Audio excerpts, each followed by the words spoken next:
ತಿರುಪತಿ ಅಲ್ರಿ ಇದು ನಮ್ ಹಾಸನದ ಹಾಸನಾಂಬೆ ದೇವಸ್ಥಾನ. ವರ್ಷದಲ್ಲಿ ಒಂದ್ಸಲ ಮಾತ್ರ ಓಪನ್ ಆಗೋದು. ಆದ್ರೂ ಕಾಣಿಕೆ ಎಣ್ಸಕ್ಕೆ ಬೆಳಗ್ಗೆಯಿಂದ ಸಂಜೆ ತನಕ 300 ಜನ ಕೂತ್ಕೊಂಡಿದ್ರು. 25 ಕೋಟಿ ಕಾಣಿಕೆ ರೂಪದಲ್ಲಿ ಬಂದಿರೋದು. ಅದಿರ್ಲಿ ಬಿಡಿ, ಶಕ್ತಿ ದೇವತೆ ಹಾಸನಾಂಬೆ ಹಾಸನಕ್ಕೆ ಯಾಕೆ ಹೋದ್ಲು ಅಂತ ಒಂದ್ ಚಿಕ್ಕ ಕತೆ ಇದೆ, ಹೇಳ. ಅಂಧಕಾಸುರ ತಪಸ್ ಮಾಡಿ ಬ್ರಹ್ಮನ ಹತ್ರ ವರ ತಗೊಂಡು ಬಲಿಷ್ಠನಾಗಿರ್ತಾನಂತೆ.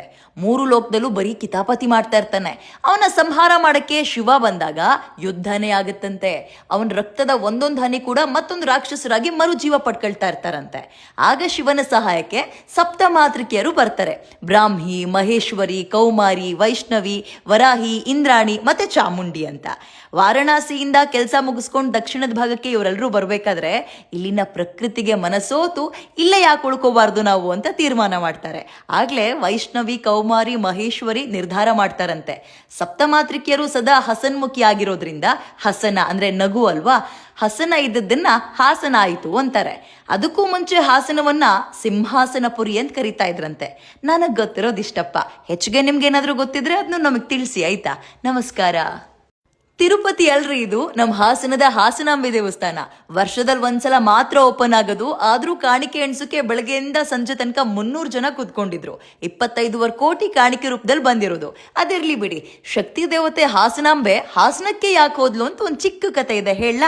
ಅಂಧಕಾಸುರ ತಪಸ್ ಮಾಡಿ ಬ್ರಹ್ಮನ ಹತ್ರ ವರ ತಗೊಂಡು ಬಲಿಷ್ಠನಾಗಿರ್ತಾನಂತೆ. 3 ಲೋಕದಲ್ಲೂ ಬರೀ ಕಿತಾಪತಿ ಮಾಡ್ತಾ ಇರ್ತಾನೆ. ಅವನ ಸಂಹಾರ ಮಾಡಕ್ಕೆ ಶಿವ ಬಂದಾಗ ಯುದ್ಧನೇ ಆಗುತ್ತಂತೆ. ಅವನ ರಕ್ತದ ಒಂದೊಂದು ಹನಿ ಕೂಡ ಮತ್ತೊಂದು ರಾಕ್ಷಸರಾಗಿ ಮರುಜೀವ ಪಡ್ಕೊಳ್ತಾ ಇರ್ತಾರಂತೆ.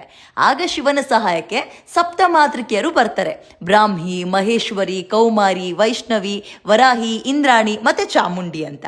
ವಾರಣಾಸಿಯಿಂದ ಕೆಲಸ ಮುಗಿಸ್ಕೊಂಡು ದಕ್ಷಿಣದ ಭಾಗಕ್ಕೆ ಇವರೆಲ್ಲರೂ ಬರ್ಬೇಕಾದ್ರೆ ಇಲ್ಲಿನ ಪ್ರಕೃತಿಗೆ ಮನಸೋತು ಇಲ್ಲೇ ಯಾಕೆ ಉಳ್ಕೋಬಾರ್ದು ನಾವು ಅಂತ ತೀರ್ಮಾನ ಮಾಡ್ತಾರೆ. ಆಗ್ಲೇ ವೈಷ್ಣವಿ, ಕೌಮಾರಿ, ಮಹೇಶ್ವರಿ ನಿರ್ಧಾರ ಮಾಡ್ತಾರಂತೆ. ಸಪ್ತಮಾತೃಕೆಯರು ಸದಾ ಹಸನ್ಮುಖಿ ಆಗಿರೋದ್ರಿಂದ ಹಸನ ಅಂದ್ರೆ ನಗು ಅಲ್ವಾ, ಹಸನ ಇದ್ದದ್ದನ್ನ ಹಾಸನ ಆಯಿತು ಅಂತಾರೆ.